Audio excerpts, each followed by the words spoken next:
So Right. maybe we should do this. Maybe we should just say, if you don't want to be brought into the conversation, what? Say Yeah. so. Say so in the chat. I'm gonna start dragging people in. Well, if I don't know if you want to start recording or not, but when we're gonna start playing this Oh, thing out. sure. Yeah, let's get underway. Let's do it. It's 2:31. Time's a wasting, right?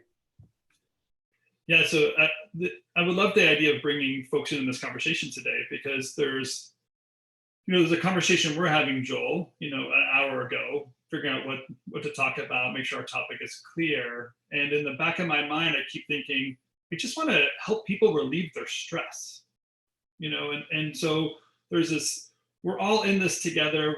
We know there's stuff happening, work has shifted. We've talked about many items that this current pandemic has caused.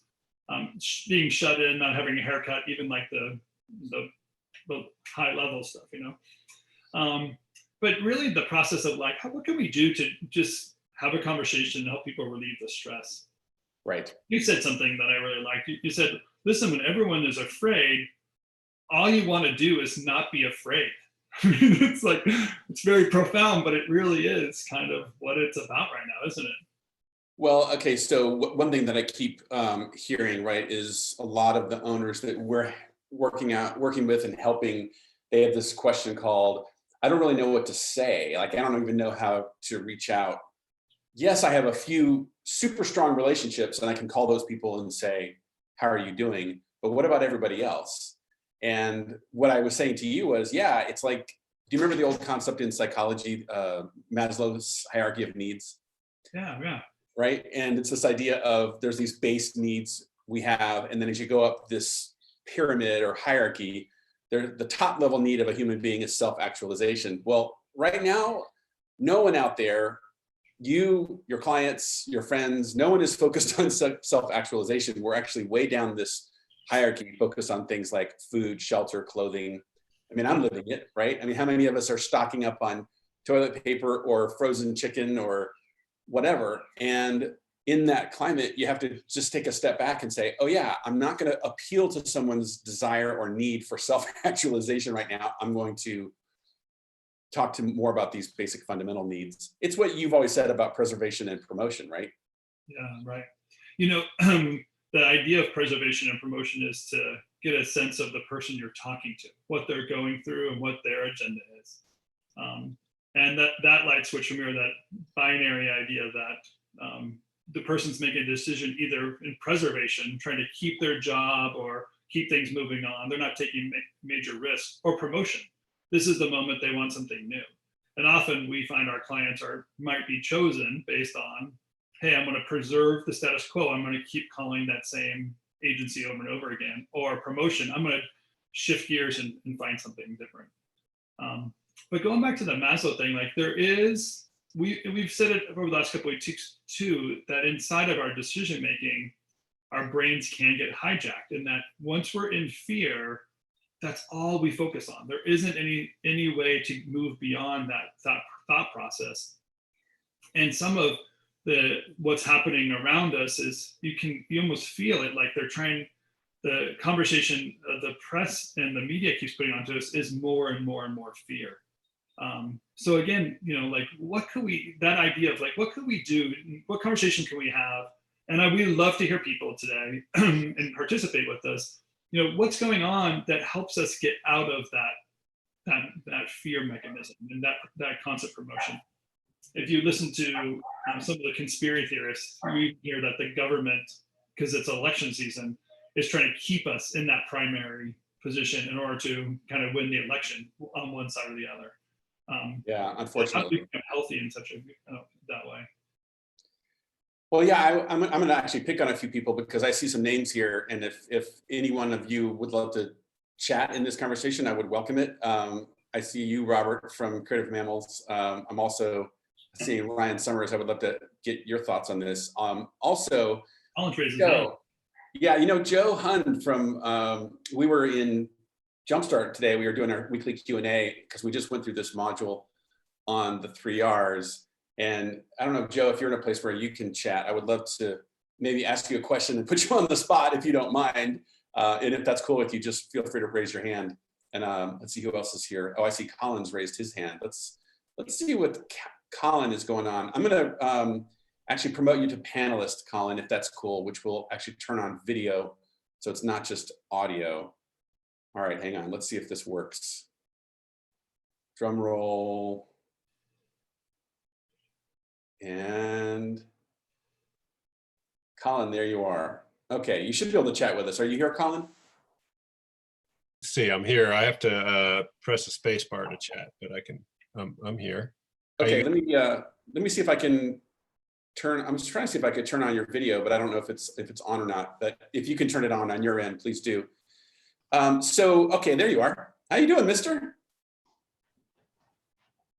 Oh wait, can't hear you now. Let me unmute you. There you go. Say again. I'm good. I'm in my garage, just hanging out. Well, it's interesting. I'm glad to talk with you because I know just a few weeks ago, of course, you and Tim and I were on a call working out a cash flow with you. And I remember the thing that really impressed me, and I want to kind of pick your brain on, is you do a ton of live action. So I'm curious to know from you, as you've been entering this stage, are you rethinking your strategy and saying, maybe I shouldn't be so focused on live action? Or are you saying, no, I'm still have an expertise in this certain area. I just need to change how I do my outreach and how I connect with clients and how I help them? You know, I think I'm kind of stuck in live action. Like, it's kind of what I know how to do. I mean, I'm a DP, and I mean, I can sell. We've done some explainer videos, and you know, we can do motion graphics.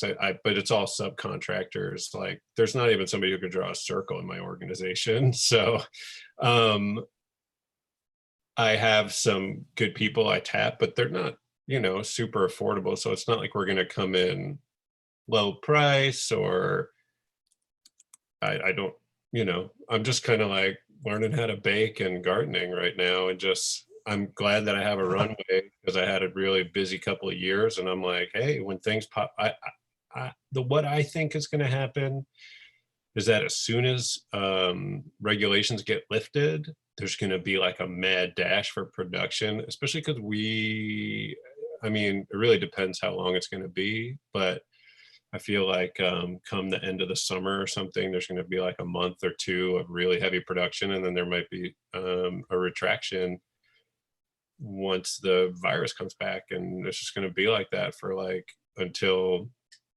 we get a vaccine or something. So Colin, what do you in the time that they're, you know, it's quiet and you're looking for work or whatever that, you know, mechanism is you're trying to kind of kick in, what are you doing to relieve stress?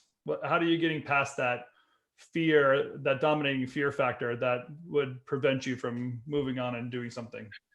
Well, I haven't really been working this week. So, I mean, I've been tuning in, and I've actually been trying, you know, with the whole Wells Fargo not doing the PPP thing. I spent a lot of time, a couple hours this week, just like going out to other banks and filling in loan applications. And being home with my kids, I can only get so much work done in general because I have 3 kids, and one of them's young and he requires a lot of touchy, hanging around with. So I spent most of this week, baking, gardening, and like digging hole. Like, we go in the woods and just dig holes. And my stress is way down because I'm just like, I don't know. I have been reaching out to my clients, like, on a friendly level, because we're friends, and I'm just like, hey, what's up? What are you doing? But I just feel like nobody wants us, of my clients, you know, they're going to call me when they need me. So as long as I'm like still their friend, they're still going to call me. We did pick up a job, an editing job, from a longstanding client. But I haven't really been doing any outreach this week beyond friendly texts. And I think maybe I did do a LinkedIn post about, like, just threw some work up, you know. So Colin, you know, I think what's interesting is one thing we noticed when we did your cash flow was you're in this honestly rather enviable position called I've got a significant runway. I can essentially weather this storm. And I feel like in 2 to 3 months, I'll be ready to pounce on whatever those opportunities are at that time, which is awesome. And I would say if you can afford to have that luxurious position, that's certainly a reasonable strategy, because maybe by the time this pandemic is over, you will be one of the few people in the position to capitalize on that opportunity. But I'm also curious to hear from others, because some people are like, okay, I don't have that luxury, right? How do I weather this some other way? Because I don't have that kind of runway. Tim, do you remember the conversation I had earlier today about the 3 R's inside Jumpstart? I thought there was some interesting observations or realizations that people had. I was going to see if I could call on Joe. Hang on, Sure. Joe, there you are. Yeah, I'll just say what Colin said too, is keeping yourself going, just getting out of that weird feast and famine mentality we have, and kind of getting some rest and knowledge that good stuff comes. That's a good word, Colin. Go garden. Dude, that's okay. Well, I just got a Joe? really interesting comment from Ryan as well. But hey, Joe, how are you? Welcome. Good to see you again. Yeah, good to see you again. I appreciate you letting me pick on you a little bit, because in our conversation earlier today, I thought it was so interesting, just to give everyone a little context. We were talking about this principle of the 3 R's, which I'll just put in a nutshell for everyone, which is, why as a creative firm do you accept any given assignment? Why do you accept these types of clients, these types of projects? And we discussed this simple rule of thumb called, it's based on the relationship, or the reward. And so in Jumpstart, we were processing that whole concept and doing even a worksheet to figure out, well, what does real mean to us? What does relationship mean? And what does reward mean? But I thought what was kind of cool was hearing you and some of the other people in the accelerator talk about, this is actually giving me new clarity for moving forward, not just assessing what we've done in the past. And I was just curious to hear from you, when you think about, okay, moving forward, despite these kind of uncertain times and so forth, is your strategy shifting or evolving based on that concept? Absolutely. And I think one of the important things to mention too, I don't know if, everyone has access to it, but the exercise, the opportunity matrix that you included with that, I think I really dialed in on that as being a powerful tool to test the assumptions that we make when we do business soul searching, which we have a lot of time for right now. And I think having simple little exercises like that to be able to test these theories, test these assumptions that we're making when we're doing that, I think is really, really important. And the reflection that we're doing is just taking the time to build simple structures to make sure that we stay on the paths that we know work, and sticking with our foundations. So here's my question to you. If you're hearing from, say, some peers, some other owners out there, and they're saying things like, wow, all my usual clients have either gone dark, or they put us on hold, or they canceled or postponed, or what have you. And they're wondering, okay, now what? Now who should I reach out to? Do you think that principle would be helpful? Is it going to be helpful to you guys as you move forward? It's helpful, but I think the challenge is not to allow yourself in a panic mode situation, in a disaster situation, to allow yourself to get mired in things that don't synergize with your positioning or your intent or I feel like it's a opportune time for weakness to kind of begin to seep in. So I think it's maintaining that simple structure, maintaining that focus, knowing what it is that you want to do, where you want to go, and who you want to work with. And I think, again, going back to simple structures, simple routines and procedures will just help you stay on that track, stay focused to where it is that you want to go. So thank you for the reminder about the opportunity matrix, because I'm going to share that here in just a second, and I'll show everybody that really simple tool and how it works. So I'm glad you brought that up.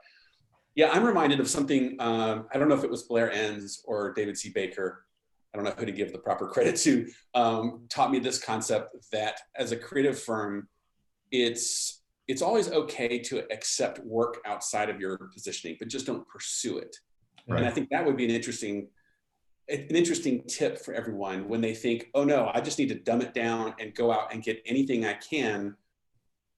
I would say maybe, but I would say do that within the context of an actual conversation, but I would not broadcast a message that basically says, we do it all. We're happy to help you wash windows. We do back rubs and we do visual effects, right? Yeah, especially nowadays, like that would feel kind of desperate. It would lower the value proposition, if any, that you have out there. And I know that that impulse is there to just ask for any kind of work. But you can definitely see where in the long run that will do more damage than good. But Joe, I like the fact that you come back to those fundamentals that you know that are good. The work that comes to doing the basics actually relieves some stress because there's some truth that's always been true to remind yourself that it's there. And that real kind of sense of purpose, that going down back to who you are, what you're about, and moving forward, it does kind of help us relieve the stress, doesn't it? It sounds so simple, right? Just do the fundamentals, but there's something to that real practice. Well, I think that's why something like the opportunity matrix helps. When you have check boxes to go down, it becomes much less objective. It either checks the box or it doesn't. And once you have that in place, it guides you all the way. So Joel, why don't you show us a screen of that? Yeah, let me bring this up because I'm sure folks are wondering, okay, what the heck is this thing? This is going to seem a little bit dumb, okay, because this concept is so simple. And the basic idea is this, that over here on the left, I have a column that I call opportunities. And this is all just Greeked in. But I have think brands like Amgen and Apple, and I have agencies like BBDO, oops, misspelled that one. TV networks like CNN, DirecTV, et cetera, right? These are all potential opportunities. I don't know, I'm just creating a list, a brain dump of anyone and everyone that I think that my expertise might be a good fit for. And then I have a little column here called location. So are they in California, Southeast USA, in New York, Minnesota, Northwest, whatever. And then I have a segment, are they a technology company, are they an ad agency and entertainment? But here's the meat of this thing, is I'm doing a ranking and I'm saying, okay, based on, is this opportunity gonna potentially move my company forward in building our reel, meaning our portfolio? Is there the potential for a really strong relationship here? Maybe I've already got a relationship, or for some reason, I really believe that I have a strong opportunity to get a referral, something like that. And then there's reward, meaning do these people have good budgets? Do they pay quickly? So forth. And then I might even say, are we a good fit? Like, do they actually just need our expertise? Can we help them? And then I get this rank.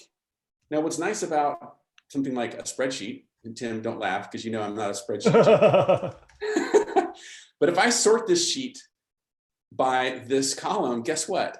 I've now at least somewhat objectively, I've taken a bunch of guesses and hunches and added them up. And now I start to get something meaningful called, oh, apparently I should reach out to BBDO first, although I should call them an ad agency and not tech.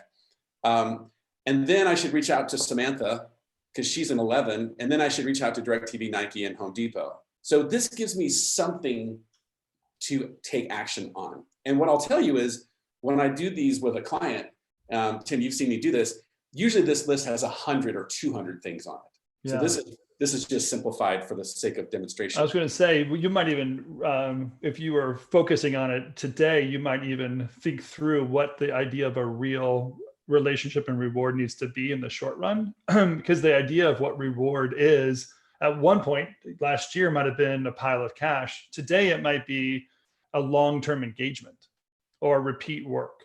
And I know that it's maybe not a high on the real segment where it could be an ongoing package that you're doing for a broadcast company. That's right. But you might weigh one thing differently over the other if you repurposed it for today's environment, and then moving forward, you can rework this in any kind of translation you want to. Yes. So like Justin Barnes, you just asked a great question, right? Like you can't know any of that until you work with them first. Well, I would say maybe, but if you'll pardon the Southern colloquialism, just because you don't know everything doesn't mean you don't know nothing. The idea being that educated guesses, when you add them up and stack them up and average them, they tend to be actually pretty insightful. because you're looking for general trends and so forth. So you might go up here and say, like, Tim, what does it mean for someone to strengthen our reel? What is a relationship? What is reward? Reward might be just people that are willing to pay me right up front in this climate, or people that respect their contracts. Yeah. That might be the way you create this, but you can make these columns whatever you want. So like up here under fit, it could be something like, are they known? Do they know us or we know them? And that becomes a very important variable perhaps in this thing. But it's just a start. But let me also show this. Look over here on the right. Now, this is perhaps valid from a month ago. Is I created this little formula, or actually Jake on our team did this for me, where I said, I want to know if I was going to do a sales trip, where should I go first? And what we did was we created this little Zoom. You should go to Zoom first, and then you should go. Who should we Zoom first? Yeah. But what's interesting is all I did was I said, based on their location, where are the most opportunities? And you can see the Southeast USA came up here. Well, if this had 200 or 300 names in this list, I wouldn't be able to perceive that easily, but this thing pulls out those numbers. But imagine if instead of location here, this was something like remote. Like, are these people comfortable working remote? And then what's the attribute that we want to track? It could be any number of things based on what you're looking for, so you can categorize them. It's just, again, a really simple tool to help you gain some clarity so you can answer the question, what do I do next? Hey, Joel, let me read this comment to you. This is from Ryan Summers. He said, we had one of these back while I was at Imaginary Forces, and I never saw one anywhere else after that. Well, now you know where it comes from. Right. What do you know? Always amazed that there was no 10,000-foot business strategy besides a rep, a website, and a new reel. And then he says this: hope is not a business strategy. It's what we're trying to get down to here is, many people know that there are, or here's the way I'd like to say it. Many of us believe that it's done in the same way we consume it. So we see someone's new website, we see someone's new reel, or some rep reaches out, or they're represented by a representative, and we think, oh, okay, that's the way it's supposed to be done. And therefore, that must be the real work, the reel, the rep, or the website. In reality, what we try to teach people is like marketing actually is a strategic motion that moves through a few channels. It begins with your genius, then your positioning, then your understanding and what you're going to carve out. And then you have a clear message to pierce through the market and know what to write on your website, know why to cut that reel and what should be included on that reel, and you know which rep to hire. So you don't just shotgun hoping something falls from the sky, but it's very specific motions as you put things forward. I think Ryan's hitting on that. Like when you have these strategic tools, you can get down to some basics, know how to analyze things, and then know what work to do and how to reach out to people. So I just actually asked Ryan if he would join us, and hopefully his connection. There he is. What's up, mister? How you guys doing? What's up? Dude, it's good to see your face. Yeah. I actually really appreciated what you said about that story at IF, because I know when you and I did the podcast together a few months ago, it seems like just seems like another world. Yeah, totally. But you talked a little bit as we prepared for that podcast. You don't have to give away too many dirty secrets, but you talked about your years at DK and at IF and so forth. And I really appreciate what you said about hope is not a business strategy. Mm-hmm. Can you unpack that? Like, how do you know if you're guilty of that? How do you know if you're just in this mode of, I'm sort of trying everything and just hoping it will work out? Yeah, I mean, it's just like, it's a case of being reactive or proactive, right? Like, I think you can rely on all the old tools that used to work, but I think even before this, we were starting to feel the strain of all of that. We talked about that a little bit, but there's so many more clients. There's so many more, I don't even call them screens anymore, but there's so many more canvases and opportunities. And there's people who want what we have, but I think we hold ourselves back, at least if you're talking about motion design specifically. The definition of motion design 10, 15 years ago wasn't capital M, capital D. It was everything. Motion design was great because it was an umbrella that covered animation and live action and writing and, all these different things. It was the original idea of what an agency kind of has become now. But I think as it's kind of codified around, oh, you do After Effects and you do cinema, and maybe you do some live action too, we've lost a little bit of that kind of creativity in terms of like selling ourselves. I think we talked about this a little bit, Joel. We're great at selling other people and solving their problems, but we are awful at solving our own problems. You know, like every single website has the same definition of what we do, you know, like who we are. Like you guys said, you're genius, which I think is great, but just like even simplifying them more, just like, well, why did you decide to start a company and what do you do differently? So Ryan, now put yourself in the position of somebody who doesn't know who to call, right? So either they haven't broken through in that market yet, or they feel out of position. It just feels like all their leads have gone dark.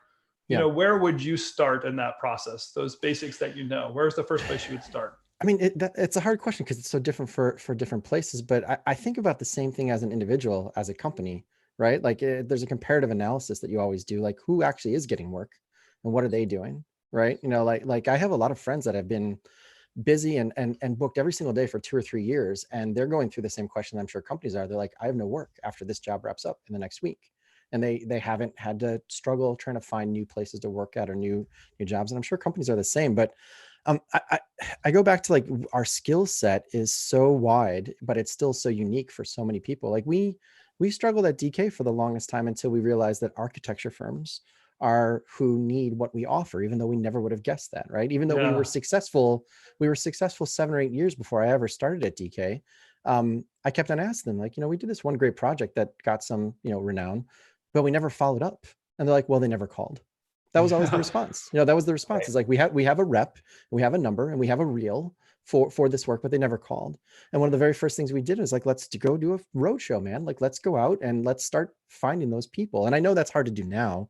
I know it probably seems kind of glad handy, and it maybe doesn't apply to everyone, but we went back and said, well, why would an architecture firm want to talk to us? And we looked at our work. You know, it was, you know, standard opening titles and motion design and a couple live action pieces. And we found a narrative that made sense for architecture firms. You know, we went and we talked to 10 companies. And I love that breakthrough to architecture firms, because it's often like outside of the scope of, again, what we consume or what we see. So we can't imagine architecture firms engaging us, but it's exactly that. When you do the entrepreneurial formula of needs plus resources equals solution, you realize the scope of possible clients is very big. It's just how you recognize what your value is and understand how to engage, but often it's there. There was a person wrote a comment earlier today who said he's jumping on a phone call with a client to talk about virtual events. And he says, I think he said something like, I don't know what they are yet, but I'm calling just to see where I can help or pitch in. Yep. And you think like, that's exactly the right mentality. Go back to what you know to be true. You're individual that can process through creative challenges. Put yourself out there to understand the creative challenge and be willing to ask the questions. There's nothing wrong with admitting you don't know something. Yeah, I mean, I think the simplest way I can think it, and it's probably a little cliche, is like you have to view yourself as a partner and not as a service, right? So there's people who don't need your service right now, but they do need a partner because they're in the same position as you, right? They're still trying to figure out how to sell their thing. And there's still going to be competition. Like whoever was talking earlier, like they may just be getting ready for it to come, you know, like they need to be prepared when the rush comes, or they're looking for a solution too, to be creative. So. Yeah. You know, one thing I heard in that comment you shared, Tim, oh, by the way, I know we're almost out of time, so I'll just mention, I'll try and not let you go too long, Tim, with your response to this. Oh, shoot. Good luck. But yeah, that thought of when you're reaching out and just connecting with a client on a human level, sometimes the conversation will just flip when you ask the question, and this is what I'm hearing you say, Ryan. Well, have you thought about ... Right? Like sometimes the architecture firm that would normally never engage a motion design firm, like that doesn't make any sense. But if you can at least start a conversation and in that conversation, ask that question, well, have you ever thought about, and this is where we have to do what we do, and that is we're creatives. Yep. We have all kinds of really interesting solutions to all kinds of really interesting problems. But if we're waiting for the phone to ring with a thing called, hey, I've got a project. Right.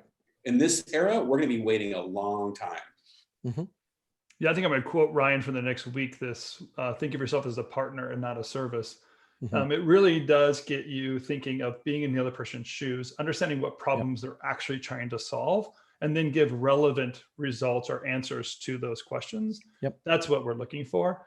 And there is something about being humble. Like, don't feel like you have to know everything to start that conversation. Just know what you know, open up the conversation to have some clarity of what they're talking about, and then apply your goods to those problems and see what's capable out there. Yeah, I just saw that. I saw that now all motion firms are contact and architecture firms. Great. But Yeah. Hey, I agree. it's fine, right? Yeah. There's a lot of architecture firms out there. Go for it. But it's that it honestly, it really is that idea of that, like, your process is as much of a product as your product, right? The one thing we have in common with architecture firms, they pitch just as much as we do, but they pitch in a really dry, standard, like totally expected way. And if they can walk in with somebody who can pitch in a way differently, that maybe the pitch doesn't even have motion design attached to it, there's going to be a job sooner or later that will have an experiential element that you can, be the first thought when that comes up. Well, I think we should maybe continue this very conversation here tomorrow. I'm wondering, Ryan, can I put you on the spot and drag you into this tomorrow? Sure. Yeah, that's fine. Yeah. That'd be great. I don't know. I've probably got nothing going on at some time. Yeah, Cool. right. Exactly. All right. Well, I like your setup there, man. You're like on the mini sound stage there at home. Yeah. Well, I mean, I was ahead of the curve. I'm working from home by about 3 months, so I had a I little don't know, bit of time to set Joel, it you up. might have just replaced Marcel there, Ryan, with that setup. You look a lot more professional with the blue screen and everything. So It's get us some good, it's about $100 of setup, guys. It's not that big of a deal. That's awesome. Cool. Well, Ryan, thank you for jumping into the conversation. Also, big thanks to Joe as well as Colin for jumping into today's conversation. We do want to keep this at a 30-minute mark so that people can really know when to show up and when to get on with their day. Yeah. So Joel, Tim? before we wrap up, I think of the question that we asked at the beginning of this chat, like, if my clients have gone dark, who should I call? How would you wrap up that thought process? Oh, you're asking me or Ryan? Yeah, for you, Joel. Oh, for me, I would ask the deeper question of, what is the real expertise that I have? What's the real value that I create in the world? But do it in an abstract enough way that I can start to connect dots called, what about architecture? What about product design? What about the shop down the street? And start thinking of myself not as a service provider, but rather somebody who creates valuable solutions to problems. Now I've got to help people see how this solves that problem. I love it. How about you, Ryan? How would you answer that question? Who would I call? I would call, I'm trying to think. I've had so many friends recently who have been getting calls from non-traditional places, like they animators who never work with live action. I know that's kind of been like the thing. I would start calling. Yeah, I like how someone just said, "Don't call." I do think like finding out where other people are finding work, and not copying that same place, but looking for related kind of entities. Like I know a company that just started doing esports and they got flooded as soon as they finished like a quick turnaround project, and they have more work than they can handle in the short run, right? Like it all needs to be done right away. Like it's where you start using that relationship to start finding out, like, I'm here to help too, another motion design studio, if they do get an overrun or they get something that's not, in their wheelhouse, or they don't do real time, or they don't do Octane or Redshift renders, you can help them out. There's a bunch of places to go, I think, but part of it right now is just talking to people you maybe not normally would be talking to. Yeah, I liked how you kind of broke down the silos. So we often think of live events separate from broadcast packages, separate from architecture deliverables. In reality, it's motion design, isn't it? Like when you get down to the principles and the basics, it's always true. Creative problem solving is necessary. Creative language and visuals are part of our marketing and really communication and everything we're doing. And there are people still out there in need of it. So reach out. Yeah. And Joel, I'll just say, to wrap it up, I appreciate your encouragement of your opportunity matrix. Just the thought of, you actually know the answers. My big thing is just slow down and type it out. Use a piece of paper and a pen if you have to, but don't let your imagination get the worst of you. Use your imagination to a benefit of figuring out who those people are, what the opportunity might be. Build an opportunity matrix for yourself to decide what the priorities are in this moment, how to kind of keep score on where to start, and then just begin the process. Yeah. The simple basic outreach. LinkedIn works great. Email works very perfect. Put the conversation out there and know that we're all kind of in this together. Oh, maybe did Tim? Oh, shoot. I think we lost Tim. Okay, well, I'll finish the point. Let me just say this. We give you full permission to be doing outreach. I know the word sales is often a dirty word, but I would just say this, that sales is simply building trust, creating a relationship, and then sharing your expertise. So if that's, it's always a good time to be building trust and sharing your expertise with people. Oh, sorry, Tim. I think you got your Yeah, I heard you. It was great. Yeah. I lost you. Okay, cool. Well, then we'll adjourn for now. Ryan, I look forward to dragging you into this with us tomorrow. And we will see all of you tomorrow. I think we'll be doing a little bit of AMA time because last Friday, that was a good one. So tomorrow might be another Ask Me Anything. So bring the thoughts, the questions, and we're going to hash this out. And there was a few questions out there today we didn't get to. We'll ask those tomorrow and kind of put that out there. Thank you all for being part of this on a daily basis. We appreciate you being there and being part of the RevThink community. Anything we can do to help, please feel free to direct message us. I know a few of you still have questions on your PPP applications, and I am just in direct message on Slack answering those. So if you want to do it in the finance group, great. If not, go straight to me. I'm happy to jump on phone calls. As many of you know, and I've jumped on phone calls at 6, 7 o'clock, 8 o'clock at night this week, been getting through that. But I don't want you to feel like you're doing this by yourself. So whatever we can do to help, please feel free to include us in that. And Ryan, thanks for being part of the conversation today. And Joe and Colin, you guys have been great. All right, see everyone tomorrow.